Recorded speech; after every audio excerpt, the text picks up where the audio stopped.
ఈరోజు చాలామంది పేదలు కానీ బడుగు కానీ బలహీన వర్గాలు కానీ అనేక మంది కూడా ఈ టీడీపీ ప్రభుత్వం కానీ ఏదైతే మహాకూటమి ప్రభుత్వం ఉందని అనుకుంటున్నారో అది పూర్తిగా వాళ్ళు అమలు చేసినటువంటి హామీలు పేదలకు ఎటువంటి చేరకుండా జరుగుతున్నాయి.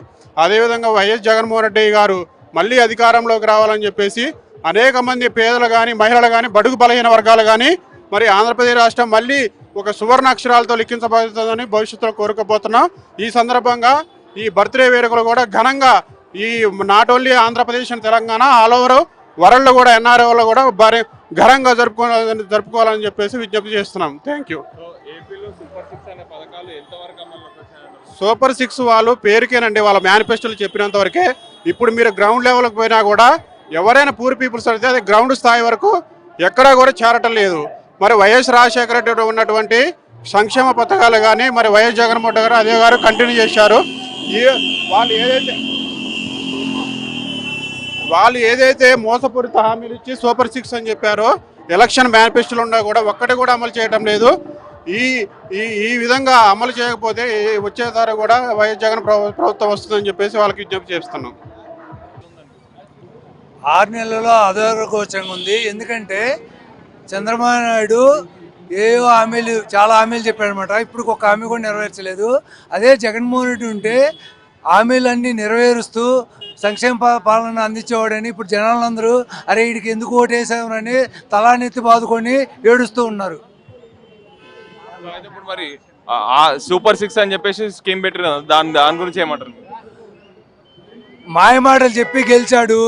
ఈరోజు సంక్షేమ పథకం సూపర్ 6 ఇవ్వాలంటే నాకు ఆ డబ్బులు లేవు, అది లేవు, ఇది లేవు అని సాకులు చెప్పుకుంటున్నాడు. ఆయన గత పరిపాలనలో 9 సంవత్సరాల పరిపాలన చూసాం మనము. అప్పుడు ఇదే సాకులు, ఇప్పుడు ఇదే సాకులు. మళ్ళా అబద్ధాలు చెప్పి వచ్చాడు, జనాలు నమ్మారు. అంటే పోయినసారి చెప్పాడు అబద్ధాలు, సరే జగన్మోహన్ రెడ్డి ఇస్తున్నాడు కదా ఈయన కూడా ఇస్తారని అనుకుని ఓట్లు వేశారు. ఈరోజు జనాలకి గుండు సుండ చూపిస్తున్నాడు. అది అర్థమవుతుంది అందరికీ. నెక్స్ట్ ఎప్పుడు ఎలక్షన్లు వచ్చినా జగన్మోహన్ రెడ్డికి 175 సారి ఇస్తారనేది మేము మనవి చేసుకుంటున్నాం. విజన్ 20 అన్నాడు, అడ్రస్ లేకుండా పోయాడు. ఇప్పుడు విజన్ 47 అంటున్నాడు, నెక్స్ట్ అడ్రస్ లేకుండా పోతాడు. అదే మా విజన్.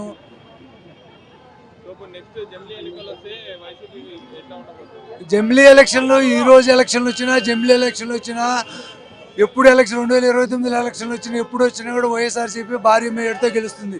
ఎందుకంటే మాయమాటలు చెప్పాడు జగన్మోహన్ రెడ్డి. నిన్న కూడా మాయమాటలు చెప్పకపోతే జగన్మోహన్ రెడ్డి రైతు రుణమాఫీ ఇంకోటేనో చెప్పేవాడు.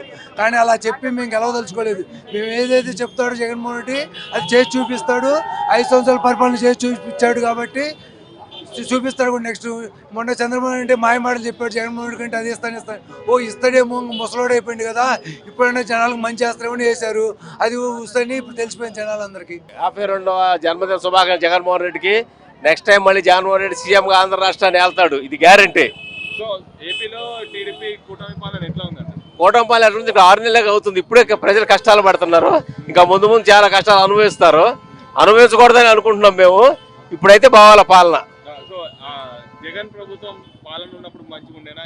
జగన్ ప్రభుత్వ పాలన అందరు సుఖంగా ఉన్నారు.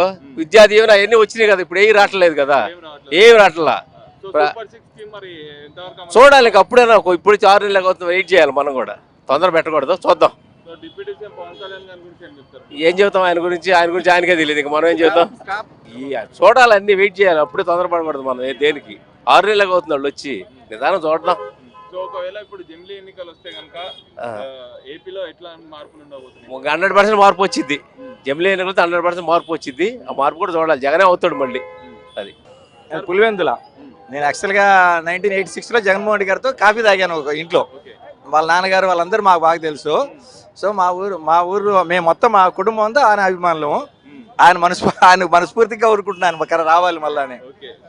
నా పేరు శ్రీనివాస్ రెడ్డి, నాది పులివెందులమ్మ.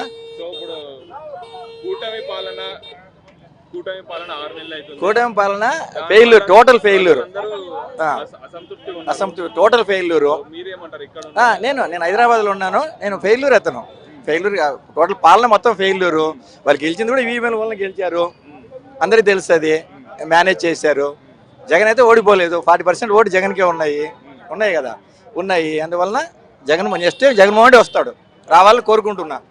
ఓకే, సో ఇప్పుడు నెక్స్ట్ ఒకవేళ జమిలీ ఎన్నికలు వస్తే కనుక వైసీపీ ఎట్లా ఉండబోతుంది? జగన్మోహన్ రెడ్డి వస్తాడు. వైసీపీ ఇప్పుడు ఎలక్షన్ ఎప్పుడు పెట్టినా వచ్చే జగన్మోహన్ రెడ్డి.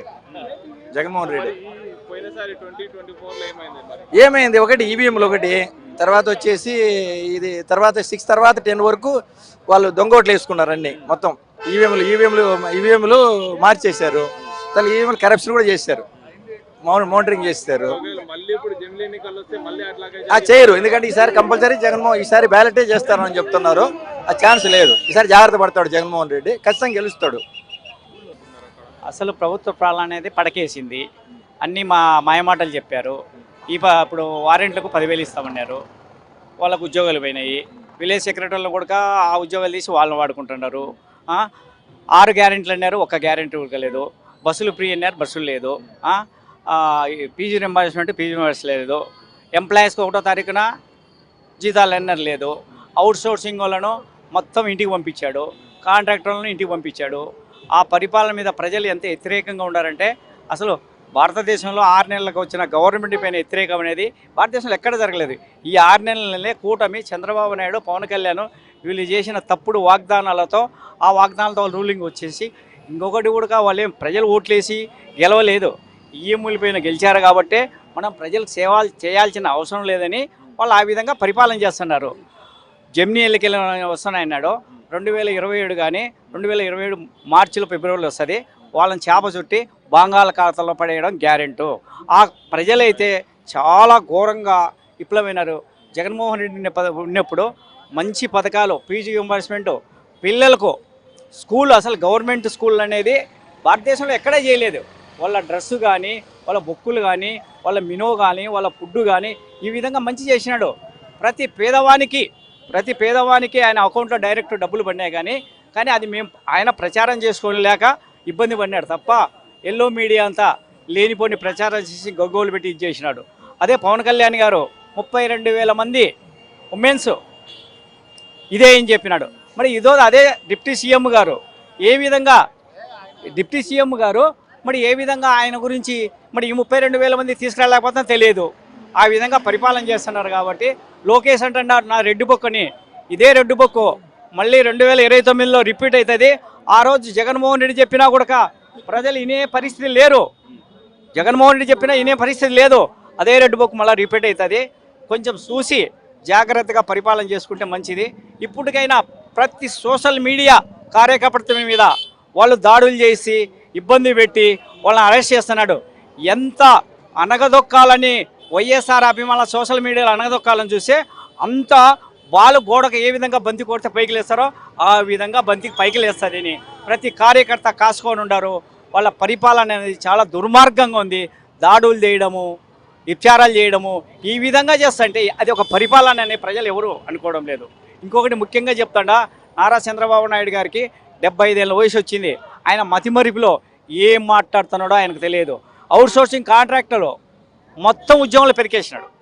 వాళ్ళంతా రోడ్డు మీద పడినాడు. మున్సిపల్ వాళ్ళు రోడ్డు మీదకి వచ్చారు, జీతాలు లేవు. ఏ రోజు కూడా స్టూడెంట్స్ పీజీ రింబర్స్మెంట్ రాలేదని రోడ్డు మీదకి వచ్చి ధర్నాలు చేసే పరిస్థితి ఏ రోజన్నా ఉన్నదా? ఏ రోజు లేదు కదా. ఆ విధంగా ఆయన పరిపాలన చేస్తున్నాడు. కాబట్టి ఖచ్చితంగా ఆ పరిపాలనకు నూకలు చెల్లినాయి, దగ్గరలో ఉంది.